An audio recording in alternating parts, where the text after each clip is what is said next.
Suluhu Hassan in last month's polls. Hundreds of people have since been charged and pressure is mounting on the SADC region to provide leadership. President Ramaphosa, who is also the acting chairperson of the regional body, says he wants to satisfy himself with what is happening in the sister republic. Lady Pando is my envoy. She will be going there to go and find out exactly what the challenges are, and she will come back with a report, and it is upon that we will see what interventions we make. So let's wait and see exactly how that unfolds.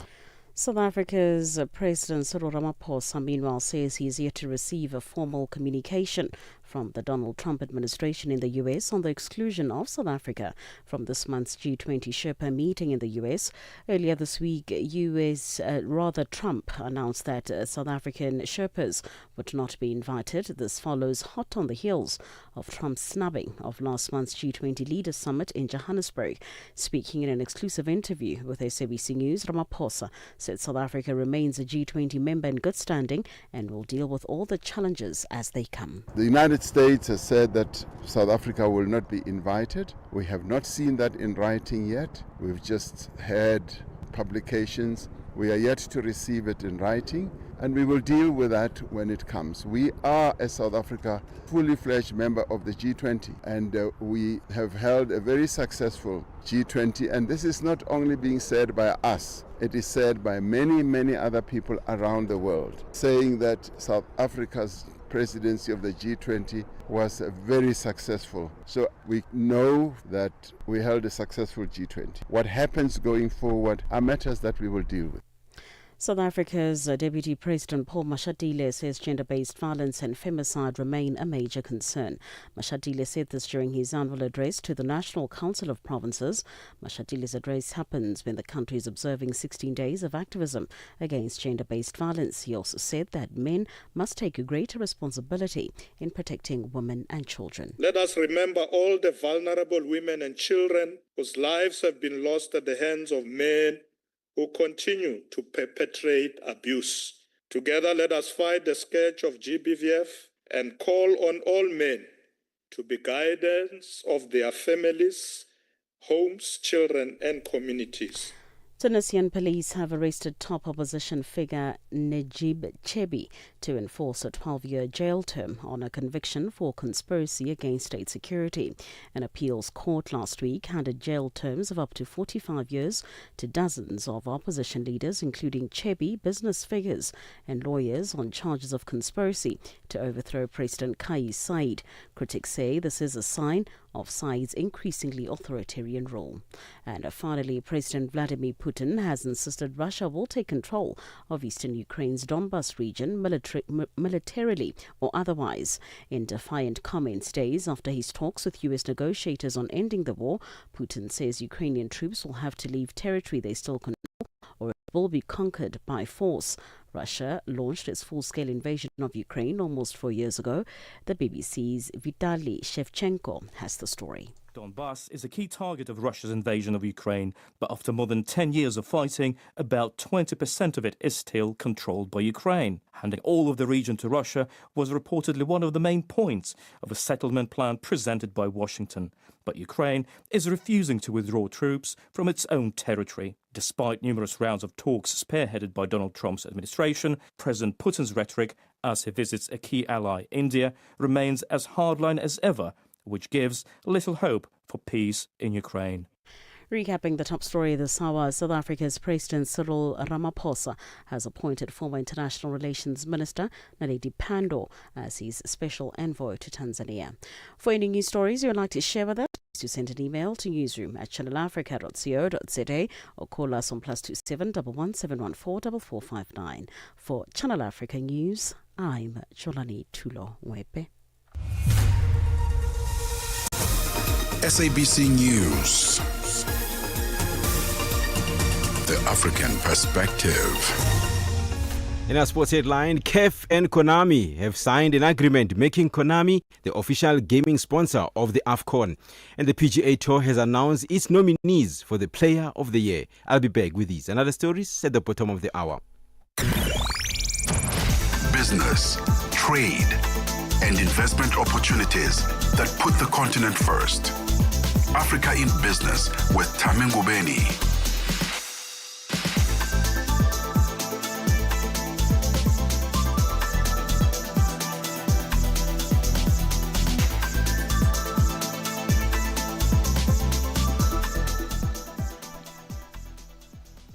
It is exactly 6 minutes after 4 p.m. Central African time. A very good afternoon to you, Africa. Here's what we've got in store for you. It's business throughout the African continent. Business specifically in the area of telecoms.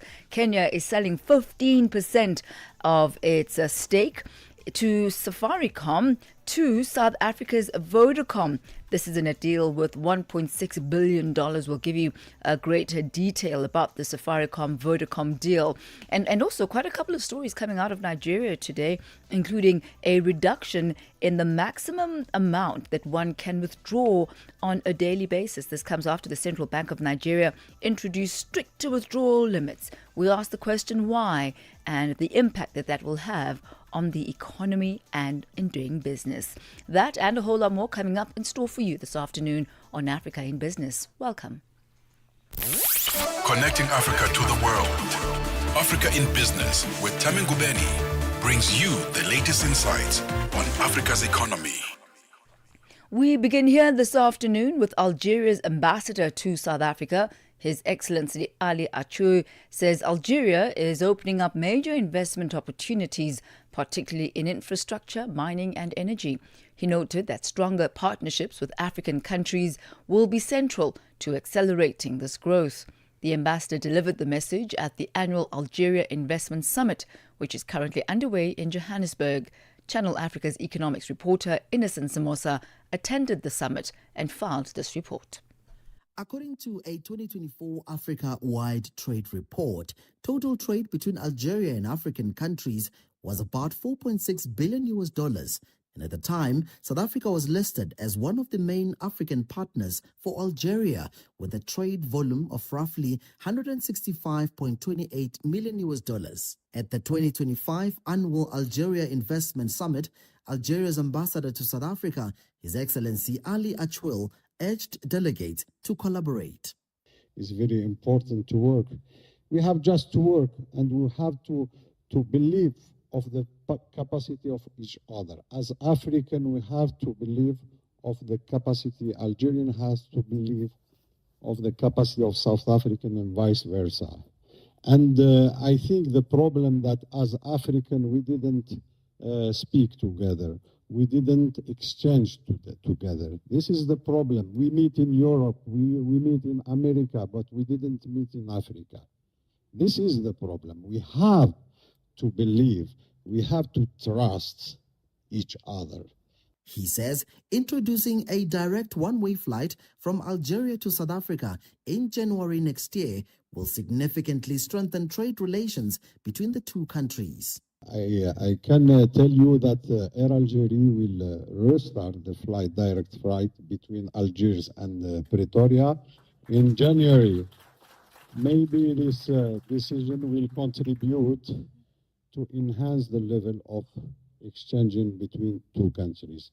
And about the amount of the exchanging between two countries is around $200 million. Imani Taumi, Assistant Manager of the Director General Algerian Investment Promotion Agency, shares some of the advantages and the sectors. The advantages are split in two parts. The first of them is the tax and the parafiscal advantages, and the second part is granting economic lands for investors. Those advantages for the first category is the land allocation. Our agency grants lands through a 100% digitalized application process. We grant industrial, touristic, and urban lands through a concession system. We grant concession contracts for a renewable period of 33 years. Delegates underscored the importance of the African Continental Free Trade Area Agreement in creating millions of jobs, including better paid and higher quality jobs. And then we have this magic pot called the African Continental Free Trade Agreement. And just go and speak to anybody that lives in the UK that will tell you the truth. What's the consequences when you leave a free trade area? The UK isn't better off today because it's left the EU. It's worse off. So if any country inside Africa is saying we don't want to be part of this agreement, you're not looking after your nation and the growth of the continent. For Channel Africa News, I'm Innocent Samosa in Johannesburg. It is exactly 11 minutes after 4 p.m. Central African time. We take you now from Algeria and Johannesburg to Kenya, where the country is selling its 15% stake in telecom operator Safaricom. And they're selling the stake to South Africa's Vodacom in a deal worth about $1.6 billion. Due to high public debt, limited room to raise taxes and annual debt repayments that absorb 40% of government revenues, the country is selling some of its assets to bolster its finances.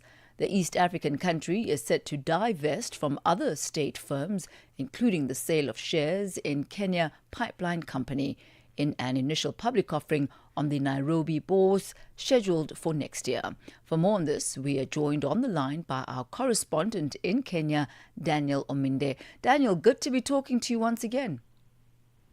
Good evening. Nice to join you on the show today. So, Daniel, are the rising debt levels that are being experienced in Kenya the only reason pushing the country to sell part of its Safaricom stake to Vodacom, or are there other factors perhaps that we haven't quite ventilated? Well, the deal that happened today is a multifaceted deal. On one end, there's the issue of the government divesting its investment in Safaricom by releasing that 15% stake that it has, which is rightly put at approximately $1.6 billion. But on the other end is also the Vodacom Group consolidating its ownership of Safaricom to a point in which it can directly report Safaricom's numbers as a subsidiary on its books without having to go to the market and spend a lot of money buying out the individual shareholders. So the two deals that happened today, on one end, there was the government bit of it that I have talked about. But on the other end, there was also an internal consolidation deal that happened. So what that deal involved, on one end, there was a share buyout by Vodafone Kenya Limited, which initially it bought the government shares. It proposes to buy the government shares. But after buying the government shares, the Vodacom Group is buying 100% of Vodafone Kenya, which means now the shares that it has bought from the government, instead of them being held by the company that they were using to hold the shares in Kenya, then Vodacom Group gets to hold them. And you'll see that in the notice that was published today, they applied for an exemption for a buyout takeover.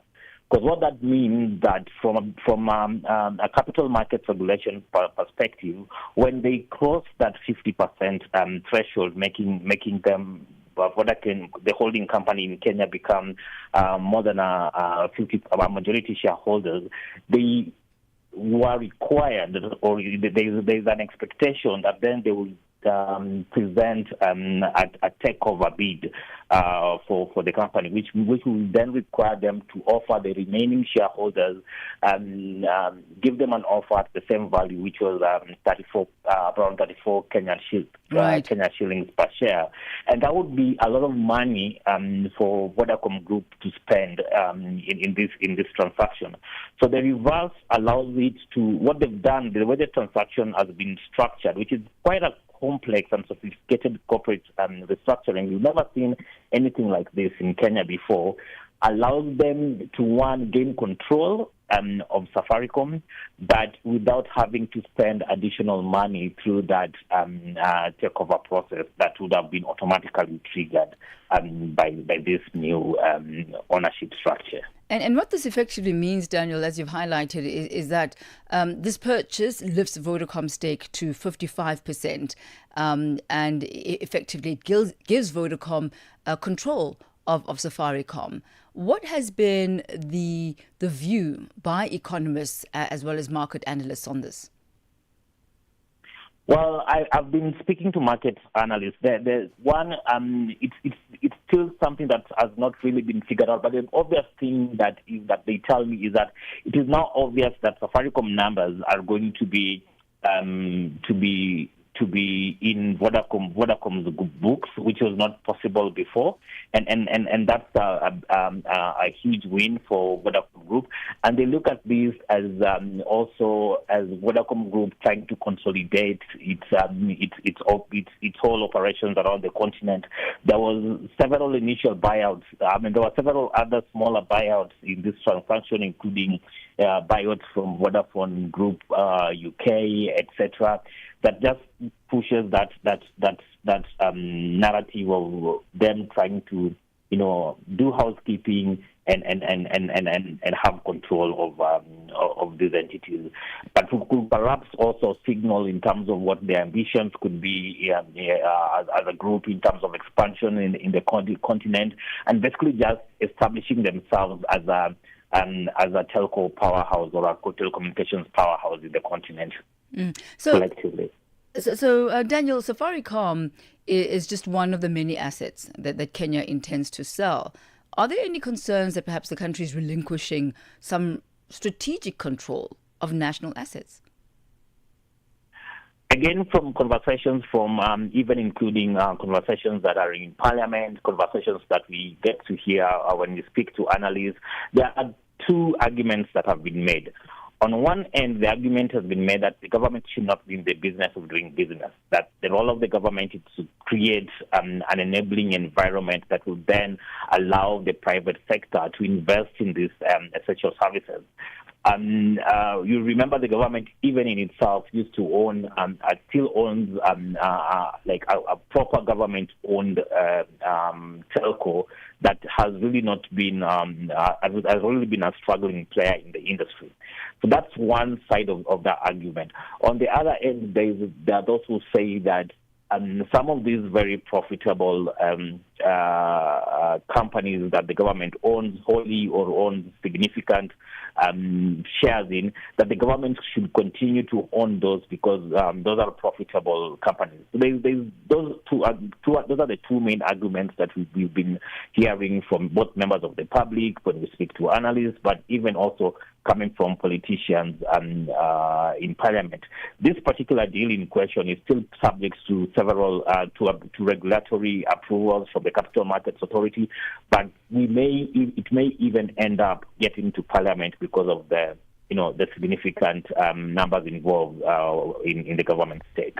Daniel Ominde, thank you so much for that report coming out of Kenya this afternoon. Much appreciated. Thank you for having me. Thank you. That's Daniel Ominde, our correspondent in Kenya. And you'll remember that Safaricom is known largely for its M-Pesa mobile money service. So certainly has made its way into the daily trading of business as well as, individuals on the African continent. It's gone exactly 19 minutes after 4 p.m. This is Africa in Business. Channel Africa is evolving, and so are you.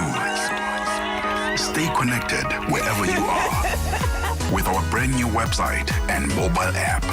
Stream your favorite shows, catch up on African news, culture, and conversations, all at your fingertips. Africa is just a tap away. Your world, your stories, now on the go. Stay connected wherever you are. Visit channelafrica.co.za or download the Channel Africa app today. Channel Africa, the African perspective. Connecting Africa to the world. Africa in Business with Thami Ngubeni brings you the latest insights on Africa's economy. It's gone exactly 20 minutes after 4 p.m. Central African time. We take you from Kenya to Nigeria, where the country is poised to save over $200 million each year through a strategic partnership with Boeing and the United Kingdom's Cranfield University. This is the U.S. aircraft manufacturer set to establish one of the continent's most advanced maintenance, repair and overhaul known as MRO facilities. President Bola Tinubu says the collaboration aims to reduce the current reliance on costly overseas aircraft servicing. We will be speaking a little bit later on this afternoon to aviation analyst Puteho Mojapele, who actually joins us now on the line. A very good afternoon to you, Puteho. Good to have you with us. Welcome. Hi, good afternoon, Thami, and thank you for having me. So perhaps let's start with the whys of this conversation. Why did Boeing choose Nigeria over other African countries for this investment? Well, I'm not sure what prompted Boeing company to decide to have a maintenance facility in the West Africa, particularly in Nigeria. There are a couple of reasons why I would say that it was ill-advised a decision for Boeing to invest in West Africa, particularly in the region that doesn't have a dominant airline and stable airlines around that region.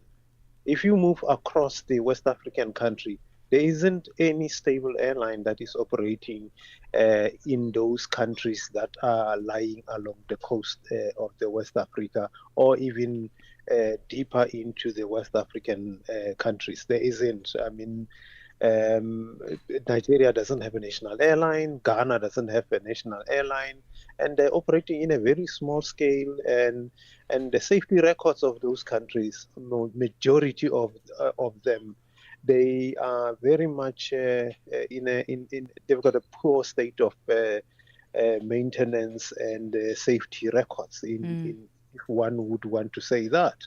And ideally, one would say that it would have been much better or easier if they would have focused more on the Eastern Africa, particularly around between Kenya as well as the Ethiopia, because there they do have a lot of Boeing aircrafts. Both countries, they do have a lot, and it would justify them to do that. Alternatively, choose South Africa. But at the same time, one doesn't know exactly what the decision led to. We're not saying it's a bad decision, but in terms of the operators, they are not in West Africa. So I wonder then, Puteho, if you've mentioned all the reasons why Nigeria or that part of West Africa wouldn't be the most expedient or obvious choice, by process of elimination, if indeed infrastructurally, it is not sound, if there isn't, an influx of Boeings or other aircrafts, but Kenya and East Africa has, is there perhaps a strategic geographical reason why Nigeria might be the chosen location? Well, I wouldn't want to say much about the geographical location. If you say, for example, you look at the areas, West Africa, it's more closer to the West, in a sense of going to Europe will not be that far. If you are looking at another facility that can do that in a form of MRO or any other facility that can maintain and service the aircraft to to the limit that the manufacturer would require. And one would think that if it's a strategic move in terms of across Atlantic, West Africa will be the nearest out of if you coming from United States, it would be the nearest. Then it makes sense. But then who are the operators that you are targeting? And that's the question that one would want to ask. And how would, Puteho, a Boeing-backed MRO facility change the cost structure for Nigerian and West African airlines?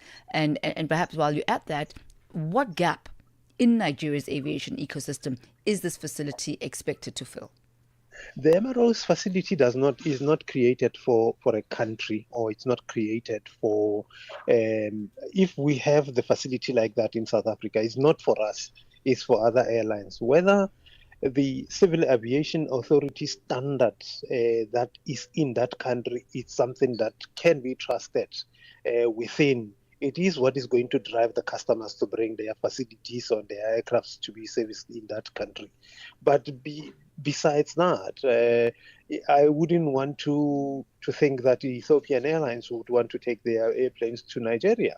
They wouldn't want to do that. They would want to rather choose to go to somewhere else if they don't have that facility to do the maintenance. And why not Nigeria? I mean, is it for the previously listed reasons?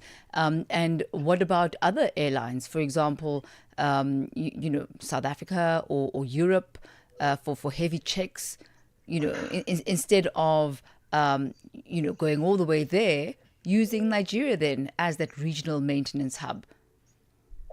Like I said on my earlier response, that the maintenance facility, the credibility of the maintenance facility, it all gets driven by the safety record of the country. Because remember, the safety record is not only about on the operator, the pilots that are operating the airplane. It also goes back to those that are maintaining, whether it's something that you can trust. The credibility of that country that does that, because it cannot only be that they did not do the good job, but also cooking the books, the records, because that's what we rely on when we do maintenance. We rely on the records that are on the books, whether these things are checked regularly. Is there anything that can be done that can jeopardize the credibility of what you have done on the facility? So I still believe that it was ill-advised. It should have been chosen another country than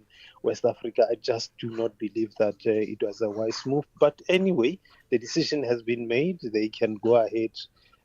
We just need to see how it's going to be done. Like, for example, in South Africa, South Air takes their airplanes, if they need to do any heavy maintenance, they take them to Brazil, Recife in Brazil. That's what they do.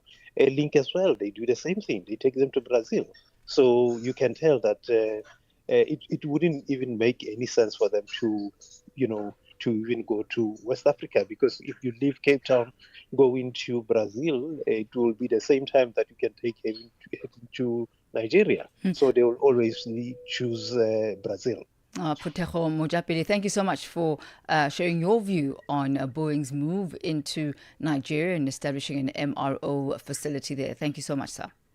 No problem. Thank you. Thank you. That's Putejo Mojapele, aviation analyst. And on that very note, it perhaps might be expedient for us to get to talk to Boeing themselves and to understand the reasons why. Whether infrastructurally or geographic location-wise, or why it is that Nigeria was chosen as they chose an MRO location. To be really interesting to hear from them. So we'll see if we can get that for you in a short space of time, maybe tomorrow or sometime early on next week. Well, that takes us to exactly 4:30 p.m. Central African time. Just a bit of a heads up as to what we've got in store for you today. We do have our C-suite, and today we're speaking to Vusumuzi Bob Ndima, also known as Bob the Stylist, and he's a prominent creative in the South African fashion scene. So really looking forward to that conversation with him. We also have issues around the ACA Africa Members Convention that is currently taking place. We'll be speaking to Melanie Prophet, who is the president there. It's gone exactly 4:30 p.m. Central African time. Let's head over now to the markets for your latest market indicators. Business News on Channel Africa. The African Perspective. Thanks, Thami. Good afternoon. And our final look at the indicators this afternoon. $1 is trading at 17 Rand 6 cents in South Africa. In Botswana, it's trading at 13 Pula 20. In Namibia, 17 Namibian dollars 6.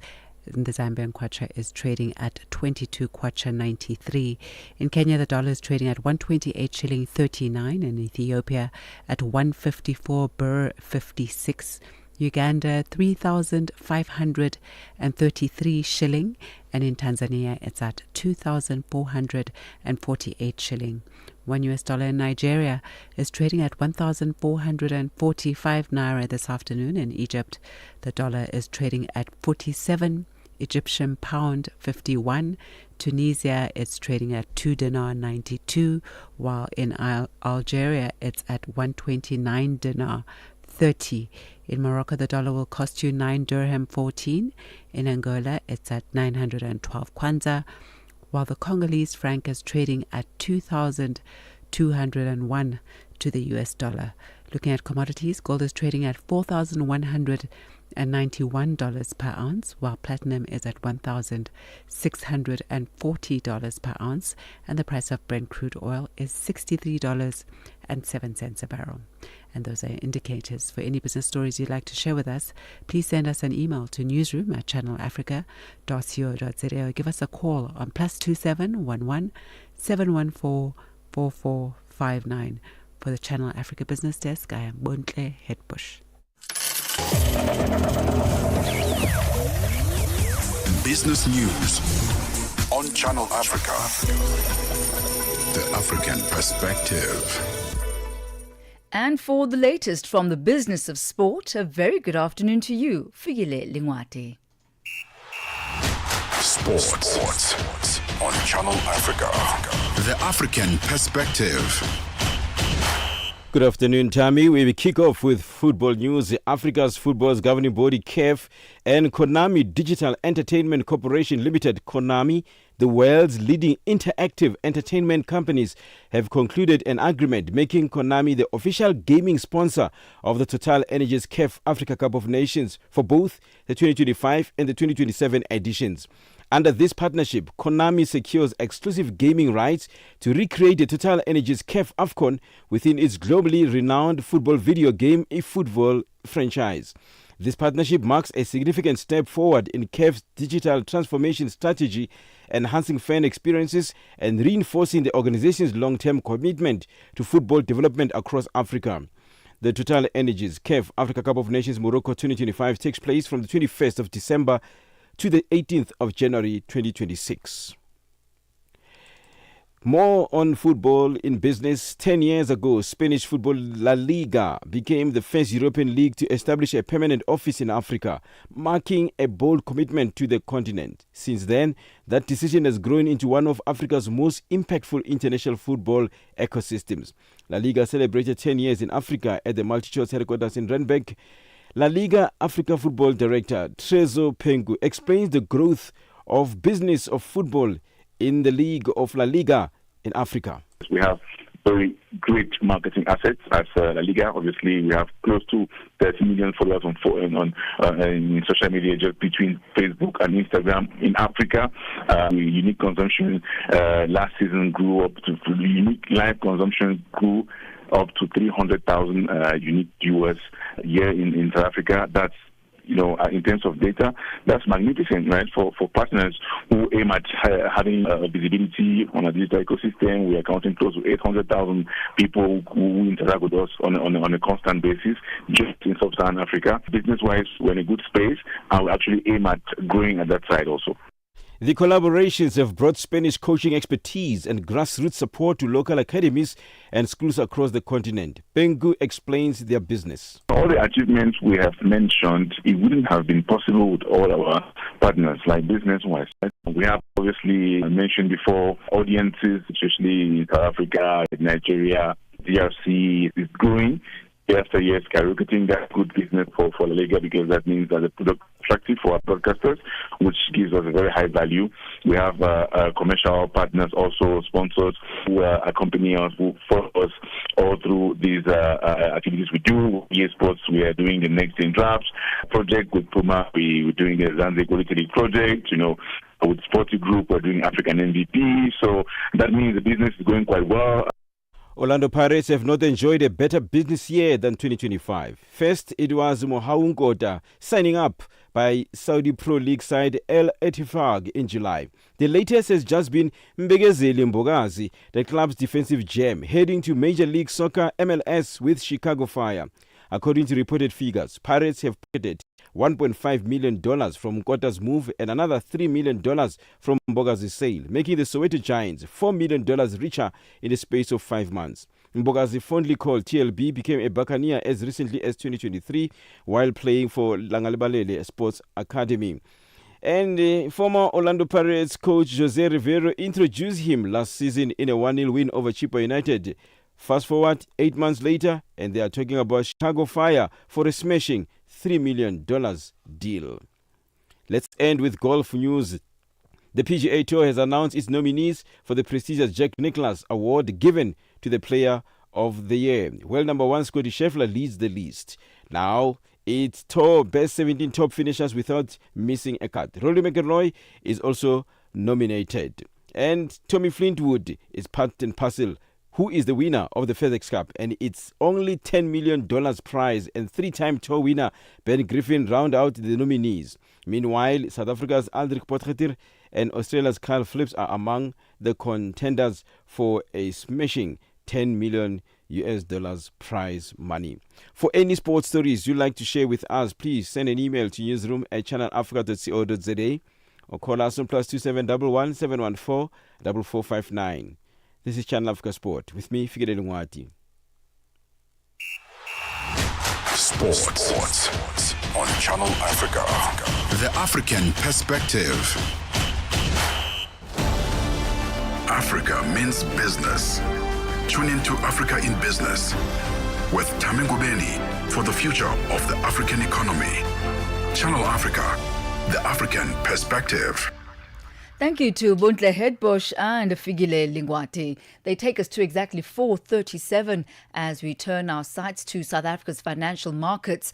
Now they're heading for a shake-up as the country officially enters the final phase of one of the biggest benchmark reforms in decades. The South African Reserve Bank has confirmed that the Johannesburg Interbank Average Rate, known as JIBAR, will be discontinued at the end of next year, and it will be replaced with Zaronia, a newer and more accurate way, they say, of measuring what money really costs in the banking system at the end of December 2026. Dimakatso Leshuru has the details. It's been 4 years in the making, and regulators say it leaves no room for delays. The financial industry will now transition from the outdated JIBAR rate, and the final JIBAR rate will be published at exactly 10 a.m. on December 31st, 2026. Zakhele Kininda is with the Reserve Bank. Importantly, it means that the last data point on JIBAR will be the one that is published at 10 o'clock on the 31st. After that, we will not publish anymore, and obviously JIBAR becomes non-representative. We can touch base on some of the things such as your synthetic JIBAR and the likes that could potentially exist after cessation date. In simple terms, the JIBAR rate is the key interest rate that banks use to set the cost of loans. This benchmark has been around for decades, but it's no longer viable. In its place, the South African Rand Overnight Index Average, a newer and more accurate way of measuring what money really costs in the banking system. More than $2.5 billion in contracts, most of them derivatives, still reference JIBAR, and many of them mature long after the deadline. Kininda explains. There's about 43 trillion worth of contracts that are referencing JIBAR. About 98% odd of those they relate to derivatives contracts, and we know obviously as a portion of that it's interest rate swaps, and following that will be your FRAs that most market participants use to manage, the exposure to monetary policy changes and the likes, and obviously that has implications in terms of what sort of instruments, if you're moving away from JIBAR, are you now going to be using and as you gain exposure to Zaronia. Deputy Governor Rashad Kasim, who chairs the market practitioners group overseeing this reform, has encouraged industry players to start transitioning. We are already encouraging market participants to use Zaronia instead of JIBAR in contracts, but around the second quarter of next year, we plan, along with the Financial Conduct Authority, to issue regulations limiting new JIBAR exposures. Our aim is to stop increasing the stock of contracts that will need to be transitioned off JIBAR. After that, we'll reach a major milestone of JIBAR cessation from the 31st December 2026. Banks, companies and auditors now have just over a year to finalize contract changes adjust systems, update disclosures, and prepare for life after JIBA. Regulators say the industry has the expertise, but the final stretch requires urgency. Giselle Boyce from Standard Bank says the real work can finally begin to update systems, get internal approvals, and rewrite thousands of contracts. So it's not a forward-looking term rate any longer, but a backward-looking overnight rate. And because of that, internationally, the methodology that was decided to account for those structural differences between the rates was adding a credit adjustment spread. Now, that methodology has been through it's quite a lot of rigorous public consultation internationally and also locally. Kasim also acknowledged that for many legacy contracts, those that cannot easily be amended, the transition is complex. He confirmed that National Treasury has now published draft legal amendments to give regulators the power to force a benchmark replacement where needed. In the UK, as many of you would know, authorities used synthetic LIBOR to reduce disruptions in markets where converting certain outstanding legacy contracts to alternative reference rate was not feasible. However, this was a temporary solution.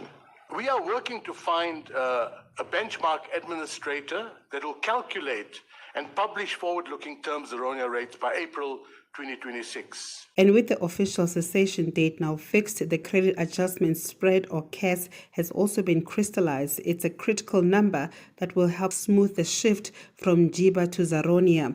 Boyce explains. Announcement today in terms of the ISDA protocol is a trigger event. So what that means is, as at today, that spread is now crystallized. So the spread is fixed as at today, and that is the spread that will apply when JIBA ceases on the 31st of December 2026.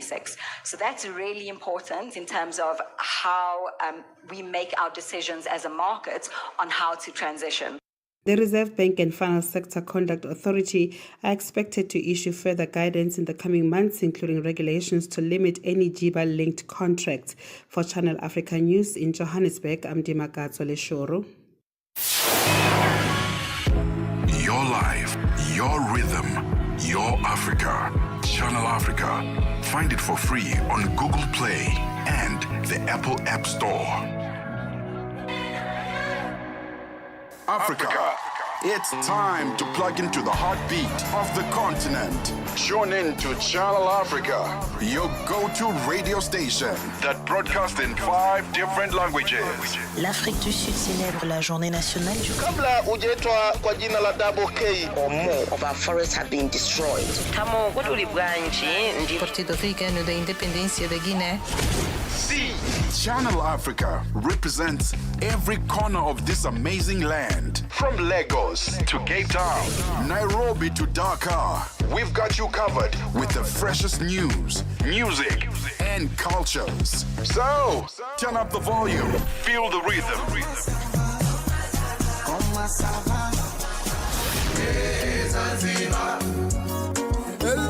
Enjoy the conversation. Channel Africa, the African perspective. Stay ahead with Africa in Business, where Thami Ngubeni unpacks your go-to source for Africa's economic trends and development. It is exactly 4:44 Central African time as we turn our focus to Nigeria once again this afternoon. Starting from the 1st of January 2026, Nigerians will be limited to cumulative weekly withdrawals of 500,000 naira. That equates to $345, and a maximum of 5 million naira. That's $3,450. This comes after the Central Bank of Nigeria introduced strict withdrawal limits and scrapped fees on excess deposits in a bid to curb cash dependency and tackle security and money laundering risks. In October this year, Nigeria and South Africa were removed from the Financial Action Task Force list of countries that are subject to increased monitoring for illicit money flows. This is after being on the list for about 2 years. For more on this, we joined this afternoon by Shabu Idris, economist and managing director at Timeline Consult Limited. Idris, welcome to Africa in Business. Good to have you with us again. Thank you. Good afternoon. Thanks for having me. So did the central bank say what the money laundering vulnerabilities that they've identified were that actually prompted these stricter withdrawal limits? Well, I think we need to go a bit down the memory lane. Withdrawal limits are not new in the Nigerian ecosystem, in the Nigerian economy. The Central Bank of Nigeria over the years have had series of withdrawal limits as well as even the deposit limit with some, if you like, punitive measures or charges to customers. And the whole idea has always been trying to make sure that Nigerians, route all their economic activities through the banking system. We have a country where close to about 60% of our economic activities are not routed through the official channels, in the sense that when I say official, I don't mean government channels, but through the normal, modern day mechanism of operation, meaning either issuance of checks or bank transfers or using plastic card or point of sales terminals and the other channels of transacting business. So, of course, the idea has always been limit the quantum of cash activities, in so doing, trying to reduce corruption, trying to reduce the cost of printing the currency, naira, and several other aspects of economic policies that the government is trying to achieve, including enhancement in tax revenue generation to government. Because when citizens route their transaction through the banking system, easily you can get statistics when you are doing economic policies, be it fiscal or monetary policies. They are more likely to be impacted if significant proportion of a country's economic activities are routed through the banking channels. Right. I mean, it's quite clear, Shabi, that this really allows for closer monitoring. You are able to, follow the money trail when it is within the system. But we also know that there is a significant, portion of the economy, sectors, for example, that are very cash dependent, such as retail, transport, as well as the informal trading system. How significant are these various sectors going to be impacted by this? Well, when you look at that, you will realize that there may be a little bit of impact, but not so much. When we are talking of a limit of withdrawal of, say, 100,000 naira, you will realize that those categories of economies, the economic activities you mentioned, they are doing transaction in the region of 5,000, 10,000, at most 25,000 naira, which is 1/4 of the withdrawal limit. So really, one may look at it as the impact might not be so significant. This is number one. Number two, very important to note, the POS, the point of sales terminals, has become a bit of a norm in Nigeria today. Everybody, you go to a small, kiosk selling groceries, you will see them with POS terminals.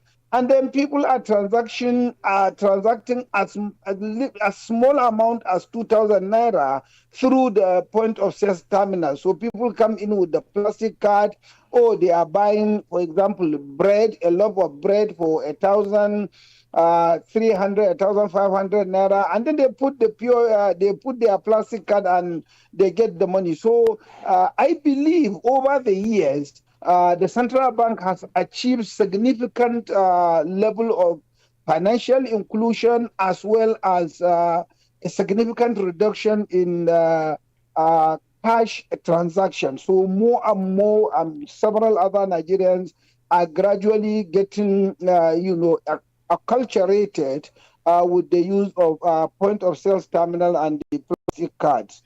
So are banks, would you say, equipped to handle this rapid shift towards digital payments? And this is largely given first of all, the system capacity, as well as past outages, which show no signs of abating in the very near future? Well, it appears that you were in Nigeria recently. But let me tell you, the major deposit money banks, are quite able, and they have had a bit of large war chest in terms of their capacity to service customers. And you are in the picture that the Central Bank of Nigeria has also introduced an enhanced capital requirement for the bank. So with additional capital, the banks will even do better in terms of, servicing the customers, getting high-end technology to meet the needs of the customers. But much more than that, we have a second tier or a third tier kind of banks, what we call the microfinance banks. A number of these microfinance banks, are able to penetrate the Nigerian, financial ecosystem, and they are able to open account for, customers almost instantly, and has significantly helped. And people are able to do transfers because a lot of the technology that has been put forward, they have been customized to be using Nigerian local languages. So a number of Nigerians that are downtrodden or they are not able to speak English language, they can choose any of the Nigerian major 3 languages to transact business. So this has significantly, helped to widen, the spectrum of the number of Nigerians availing themselves with the technology. Certainly I do agree with you. Yes, I mean, it certainly sounds like there is a change in the landscape. That we have challenge of power. Yes. But I didn't get that. Yes, you were saying you do acknowledge that there's a challenge of power. If we can maybe just wrap it up in the last. Yes, electricity supply is a major issue. This country, I don't know when and maybe if we will ever overcome this, but electricity is epileptic. Yes, a number of businesses and individuals are leveraging on the, solar technology or wind energy and what have you. I mean, it certainly sounds, Shabi, challenge. Yes, it certainly sounds like there have to be measures put in place to mitigate that, because at the moment, as you highlighted, it continues to be a really huge challenge. Thank you so much for today's update, Shabi. Much appreciated. Thank you very much. Thank you, Have sir. a good evening. You have a great one too. Bye. Thank you. That's Shabu Idris, economist and managing director at Timeline Consult Limited. He takes us to exactly 4:53 Central African Time. I say bonjour, madame. Comment ça va? Bonjour à tous les auditeurs, ça va, merci, et toi? Ah, très bien, merci. Bonjour à tous les auditeurs de Channel Africa et sur Vue d'Afrique. Dans quelques petites minutes, il sera question des présidents de la RDC et du Rwanda qui doivent signer ce jeudi à Washington une série d'accords.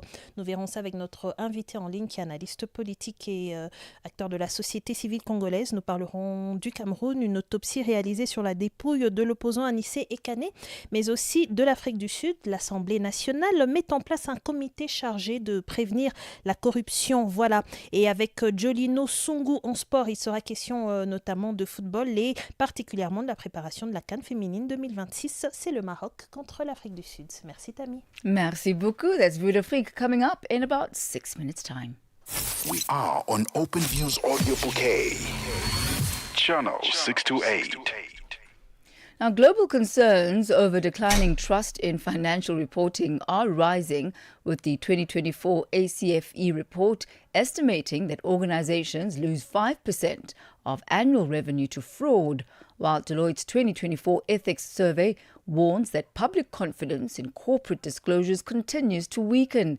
These issues come into sharp focus as finance lenders gather in Mombasa for the ACCA Africa Members Convention.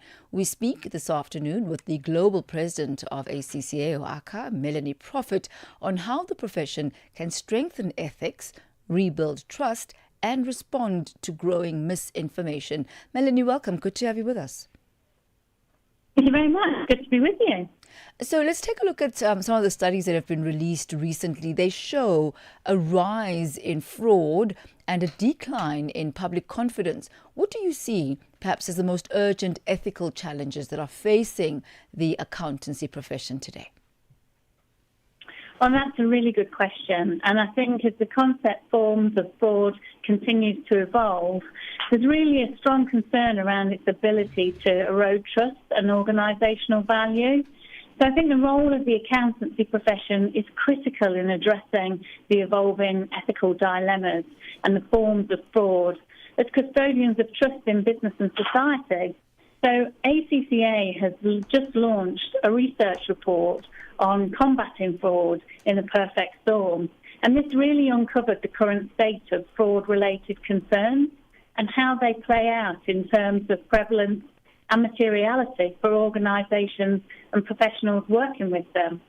So I think it's fair to say that we see the highest prevalence of cyber fraud, procurement-related fraud and third-party fraud having the most negative impact, and how cultural weaknesses and accountability vacuums perpetrate them. So I think it's vital as individuals and as the profession that we continue our focus on ethics around the world changes. So in this new world, the traditional professional qualities of accountants, such as skepticism and judgment and the ethical mindset, are more important than ever. So I think it's key for all of us, whatever stage of our career, that we keep our skills up to date in combating the evolving nature of fraud. I mean, you speak about combating fraud. Could you highlight perhaps for us some of the practical steps that the profession itself needs to take in order to improve transparency, especially in high-risk environments? Yeah, I think that's a really good question in terms of the practical steps that the profession can take. And I think the key focus here is on international standards of reporting and transparency. You know, whether that's international accounting standards, sustainability standards, or auditing standards. All of these provide a great baseline, giving jurisdictional adopters, especially in high-risk environments, that they can build on these global baselines and the disclosure requirements most relevant to their stakeholders, including investors and regulators, in a way that is proportional to the relevance to the business strategies and their environment. So, you know, accountants need to play a greater role in these organisations they work for by helping embed these relevant KPIs and business strategies that align to the priorities of the standard and report in line with them. And I mean, I'm happy you mentioned, other stakeholders like regulators and institutions, global institutions, that the association needs to be working with in order to strengthen governance as well as build the trust. But I guess we'll have to leave it at that for this afternoon, Melanie. We thank you so much for your time today and wish you all of the best for the rest of the conference. Yes, thank you very much. Thank you for your best wishes, and I'm sure we're going to have a great Africa Members Convention here. Thank you. Thank you so much. That's Melanie Prophet. She's the global president of ACCA. We know that the profession has been under scrutiny in recent years with various accounting scandals emerging and really, giving a hard knock to the industry as far as credibility is concerned. Certainly a key foundational pillar, cornerstone institution in the world of business. Takes us to exactly 1 minute to 5 p.m. Central African time, and that's how I, Thami Ngubeni, and the rest of the Africa in Business team bid you farewell for this Thursday afternoon. You have yourself a splendid day further as we hand you over now to the French desk with Vue d'Afrique and Les Joëls. We are on Open Views Audio Bouquet. Channel